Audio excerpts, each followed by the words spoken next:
हमारी शादी हो चुकी है, लेकिन हम एक ही बिस्तर पर नहीं सो सकते। सुहागरात के दिन ही अपनी दुल्हन के मुंह से ऐसी बातें सुनकर अथर्व हैरान रह गया। अथर्व की शादी त्यान सिटी के इज्जतदार धनवंत कबीले की लड़की आर्या से हुई थी। आर्या की खूबसूरती के चर्चे पूरे शहर में थे। उसकी एक झलक पाने के लिए कई लड़के मरने या मारने को तैयार रहते थे। खूबसूरती के साथ साथ उसकी शक्ति का भी बोलबाला था। इतनी कम उम्र में आर्या ने शक्ति का 10वां स्तर हासिल कर लिया था। क्या मैं शून्य स्तर का हूं, इसलिए हम सुहागरात नहीं मना सकते? आर्या ने अथर्व का उतरा हुआ चेहरा देखा। वो जानती थी कि अगर अथर्व उसके करीब आने की कोशिश भी करता तो उसकी ऊर्जा को सह नहीं पाएगा, लेकिन यह सच बताकर वो अथर्व का दिल तोड़ना नहीं चाहती थी। आर्या की खामोशी ने अथर्व के दिल में और सवाल भर दिए। अगर तुम मुझे पति नहीं मानती तो फिर तुमने मुझसे शादी क्यों की? मैं तुम्हें पूरे दिल से अपना पति मानती हूँ, लेकिन मुझ पर वैवाहिक जीवन पूरी तरह से प्रतिबंधित है। मैं एक आम लड़की की तरह जीवन नहीं जी सकती। अथर्व आर्या की बात समझ नहीं पा रहा था। उसके चेहरे पर सवाल थे, हैरानी थी और एक अनजाना डर भी। मैं फ्रोजन क्लाउड संप्रदाय की शिष्या हूं। यह सुनते ही अथर्व के पैरों तले जमीन खिसक गई। फ्रोजन क्लाउड संप्रदाय ब्लूविंड साम्राज्य के 4 सबसे ताकतवर संप्रदायों में से एक। ऐसा संप्रदाय जहां सिर्फ महिलाओं को प्रवेश मिलता था, वो भी उन्हीं को जिनमें असाधारण प्रतिभा होती थी। लेकिन एक बार प्रवेश मिलने के बाद वो महिलाएं कभी भी एक आम जीवन नहीं जी सकती थी। न प्यार, न विवाह, सब कुछ वर्जित।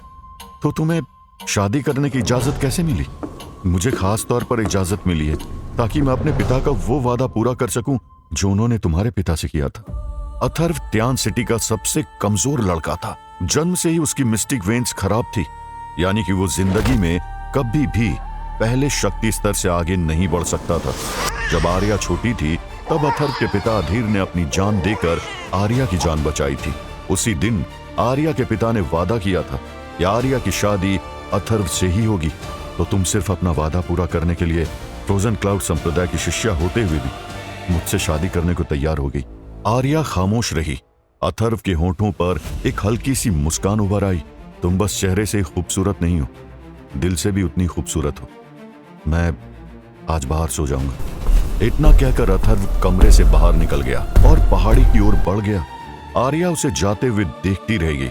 उसने हमेशा अथर्व के बारे में यही सुना था कि वो कमजोर और निकम्मा है, लेकिन आज वो समझ चुकी थी अथर्व एक अच्छा इंसान है।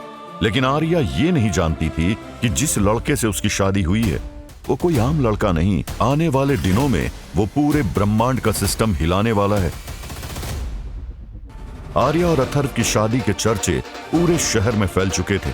शहर की सबसे खूबसूरत और सबसे शक्तिशाली लड़की की शादी सबसे कमजोर और निकम्मे लड़के से हो गई थी।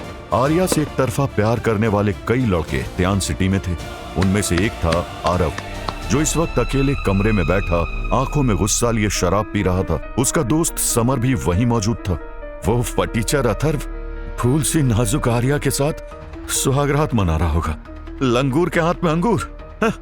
मुझे तो लगता है आर्या ने मजबूरी में उससे शादी की है। तूने देखा नहीं था पूरी शादी में आर्या के चेहरे पर कितनी खुशी थी। कुछ ही देर पहले घोड़े पर सवार होकर अथर्व बारात लेकर आया था। पूरी त्यान सिटी अंदर ही अंदर जल रही थी। खुश होने वालों में बस गिने चुने लोग ही थे।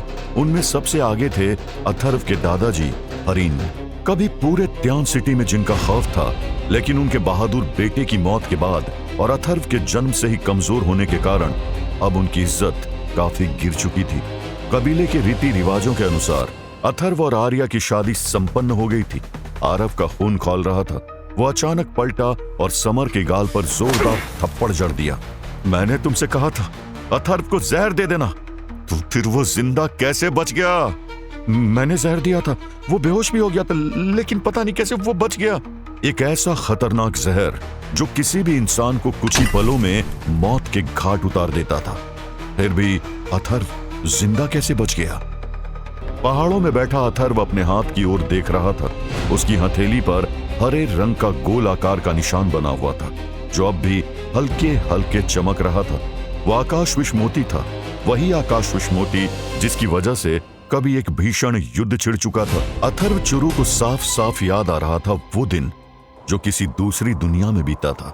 वो वहां अथर्वचुरू नहीं, अथर्वदेव था। अथर्वदेव, अब भागने का कोई रास्ता नहीं है। आकाश विश्वमोती सौंप दो तो शायद हम तुम्हें जीवित रहने का एक मौका दे सकते हैं। सर्प ध्वजा का लीडर अथर्व को ललकार रहा था। मौत की पहाड़ी के सबसे ऊंचे टापू पर अथर्वदेव खड़ा था, एक हाथ में तलवार, दूसरे में चमकता हुआ हरे रंग का आकाश विश्वमोती। अथर्वदेव, जिद छोड़ दे। आकाश विश्वमोती इस महाद्वीप की सबसे पवित्र वस्तु है और तुम इसके योग्य नहीं हो। आकाश विश्वमोती अथर्वदेव के गुरु की खोज थी, एक ऐसी मोती जो विष का भी काम करता था और अमृत का भी। अथर्व के गुरु एक महान चिकित्सक थे, उनके साथ अथर्व भी एक महान चिकित्सक बन गया था और साथ में योद्धा भी। लेकिन आकाश विश्वमोती पाने के लालच में महाद्वीप के लीडरों ने उसके गुरु को मार दिया। अब उसकी लालच में वे सब काली पहाड़ी पर अथर्व को घेर चुके थे। तुम्हें यही चाहिए ना आकाश विश्वमोती? अथर्व ने अपनी तलवार की पकड़ और मजबूत की और अकेला ही दुश्मनों पर टूट पड़ा। हर बार के साथ चीखें गूंजने लगी, लोग गिरते गए, खून जमीन पर बहने लगा और चारों ओर मौत का तांडव फैल गया। लेकिन दुश्मन जितने गिरते उससे ज्यादा और आ जाते। अथर्व का चेहरा पसीने और खून से भीग चुका था। अब उसकी सांसें भारी होने लगी थी, शरीर जवाब देने लगा था। अथर्व समझ चुका था आज वो जिंदा नहीं बच पाएगा। अगर यह आकाश विश्वमोती इन पापियों के हाथ लग गया तो विनाश हो जाएगा। अथर्व ने आकाश विश्वमोती को निगल लिया। कुछ ही पलों में उसके शरीर से हल्की हरी रोशनी फूट पड़ी। तुम इसके लायक नहीं हो, मेरे साथ ये मोती भी नष्ट हो जाएगा।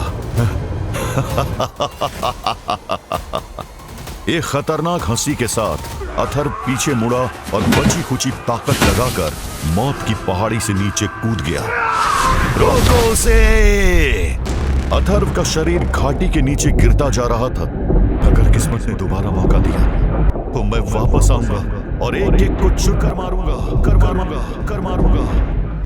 अथर्व को धीरे धीरे होश आया और उसने चौंकते हुए खुद से कहा, ये क्या हो रहा है? मैं मरा नहीं। मुझे याद है मैंने मौत की पहाड़ी से छलांग लगाई थी, फिर मैं जिंदा कैसे हूं? अथर्व ने अचानक अपनी आंखें खोली और जल्दी से उठकर बैठ गया। जब उसने अपने शरीर को देखा, उसका गठीला मांसपेशियों वाला बदन एक पतले दुबले शरीर में बदल चुका था। हाँ अथर्व, तुम जाग गए? अथर्व के सामने एक खूबसूरत लड़की खड़ी थी जिसे वो अच्छी तरह जानता था। वो उसकी बचपन की दोस्त सारिका थी। कुदरत के इस चमत्कार को वो समझ नहीं पा रहा था।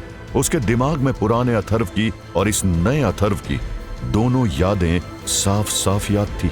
आज तुम्हारी शादी है और तुम बेहोश पड़े थे। लगता है आर्या जैसी खूबसूरत लड़की से शादी होगी, ये सोचकर ही तुम होश खो बैठे थे। शादी के कुछ घंटों पहले ही अथर्वचुरू बेहोश हो गया था, लेकिन किसी को ये नहीं पता था कि समर के जहर की वजह से अथर्वचुरू की मौत हो चुकी थी और उसके शरीर में अब अथर्वदेव आ चुका था। अथर्व को सारिका की मुस्कुराहट के पीछे का दर्द साफ दिख रहा था। अथर्व की शादी आर्या से हो चुकी थी, लेकिन आर्या ने बता दिया था कि वो फ्रोजन क्लाउड संप्रदाय की शिष्या है और वैवाहिक जीवन को त्याग कर 1 महीने बाद हमेशा के लिए चली जाएगी। अथर्व अब भी पहाड़ी पर बैठा था। उसके हाथ में आकाश विश्वमोती हल्का हल्का चमक रहा था।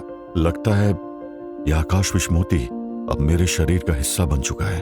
तभी वहां उसकी दोस्त सारिका आ गई। तुम्हारी तो सुहागरात है ना, और तुम यहां क्या कर रहे हो? वो मैं बस। सारिका सब समझ गई। उसे अंदाजा हो गया कि जरूर आर्या ने उसे अपने पास आने नहीं दिया होगा। सारिका और अथर्व बचपन के दोस्त थे। अथर्व के मन की हर बात, हर तकलीफ सारिका बिना कहे समझ लेती थी। वो चुपचाप उसके बाजू में आकर बैठ गई। मुझसे वादा करो, शादी के बाद भी तुम मुझसे दोस्ती नहीं तोड़ोगे। सारिका ने अपना सिर उसके कंधे पर रख दिया और वहीं सो गई। लेकिन अथर्व के दिमाग में बस एक ही बात थी, इस कमजोर शरीर को मजबूत बनाना है। तभी उसकी नजर एक चमकते हुए पौधे पर जा टिकी। अथर्वदेव एक चिकित्सक था। उसी पल उसे एक रास्ता मिल गया। वो शक्तिशाली बन सकता था, लेकिन इसके लिए उसे 3 दुर्लभ चीजों की जरूरत थी। ऐसी दुर्लभ चीजें जिन्हें ढूंढने में उसकी पत्नी आर्या उसकी मदद कर सकती थी। आखिर कौन सी थी वो 3 दुर्लभ चीजें? अथर्व को ढूंढते हुए आर्या भी पहाड़ी पर आ पहुंची। उसने देखा उसके पति अथर्व के कंधे पर एक लड़की सिर रखकर सोई हुई है। उसके दिल में एक अजीब सी जलन उठी। आर्या चुपचाप वहां से लौट आई। जैसे ही वो कमरे में पहुंची, पूरा कमरा बर्फ की तरह जम गया। सामने सफेद वस्त्रों में उसकी मास्टर खड़ी थी। याद रखो आर्या, तुम फ्रोजन क्लाउड संप्रदाय की शिष्या हो। तुम्हारा दिल बर्फ की तरह सख्त होना चाहिए। प्यार की एक छोटी सी चिंगारी भी इस बर्फ को पिघला सकती है। आर्या एक अजीब सी दोराहे पर खड़ी थी। उसकी जिंदगी में प्यार के लिए कोई जगह नहीं थी, लेकिन उसे डर था कहीं अथर्व की मासूमियत उसके दिल में प्यार की चिंगारी न जला दे। क्या आर्या का ये डर सच साबित होगा? क्या अथर्व उन 3 रहस्यमय चीजों को ढूंढकर शक्तिशाली बन पाएगा? आगे की कहानी जानने के लिए देखें अगला एपिसोड सिर्फ पॉकेट एफएम के YouTube चैनल पर, और द वॉरियर के सारे एपिसोड्स को सुनने के लिए डिस्क्रिप्शन में दी लिंक से डाउनलोड करें पॉकेट एफएम ऐप।